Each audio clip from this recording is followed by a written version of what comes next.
நாம் தமிழர் கட்சி தலைவர் சீமான் ஐயா அப்படி என்றாலே ஈழத்தமிழருக்கு எதிராக குரல் கொடுப்பவர் என்று எல்லாரும் நினைச்சிட்டு இருக்காங்க. எதிராக இல்ல, ஈழத்தமிழர் ஆதரவாக.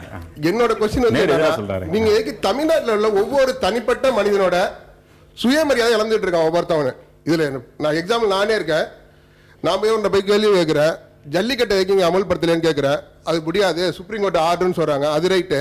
இதே கவர்மெண்ட் ஆர்டர் தான் 60 நாள் உள்ள ரேஷன் கார்டு தரணும்னு ஏன் என்ன தரலன்னு கேட்கிறேன். வெளியில போடாங்கிறான். இவர் யாருமே இல்லை, நானே பாதிக்கப்பட்டிருக்காங்கல்ல. ஒரு டிராபிக் போலீஸ் வந்து லஞ்சம் வாங்குறான், ஏன் வாங்குறேன் கேட்டா வெளியில போடாங்க வேற மாதிரி உள்ள வைக்கிறான்.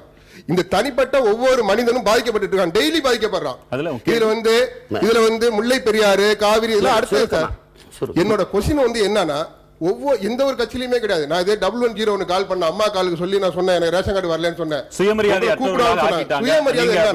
உறுதி கொடுப்பீங்களான்னு கேட்கிறேன் சார். என்னோட கொஸ்டின் என்னோட கொஸ்டின் என்னன்னா, என்னோட ரிக்வஸ்ட் என்னன்னா, ஒவ்வொரு மாவட்ட தலைவர் உங்கள்கிட்ட இருக்காங்க, ஒவ்வொரு ஊர்லயும் ஹெல்ப்லைன் பண்ணுங்க.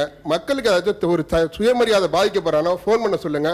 சுயமரியாதை அன்னைக்கு அவனுக்கு இழப்பிடும் போது அவனுக்கு காப்பாற்ற அந்த வழிகள் செஞ்சு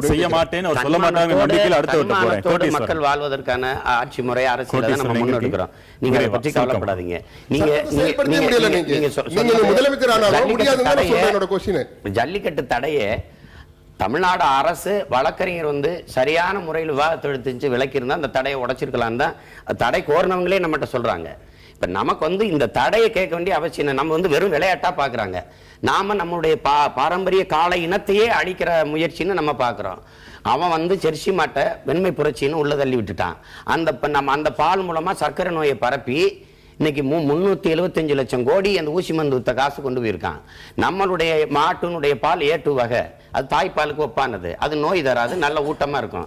இது A1ன்னு வச்சு இந்த பால் வகை. ஆனா நமக்கு இந்த மாட்டை இறக்குமதி செஞ்சவன் எல்லாம் வெல்கம் பேக் டு A2 மில்க்னு அமெரிக்காவோ பிரிட்டனோ இன்னைக்கு பிரேசில் நம்ம காளையினுடைய விந்தணுக்களை எடுத்துக்கொண்டு போய் நம்ம காளை 100 கோடிக்கு வாங்கி கொண்டு போய் அவன் நாடு முழுமைக்கும் நாட்டு மாட்டை உருவாக்கி A2 பாலுக்கு இருக்கான்.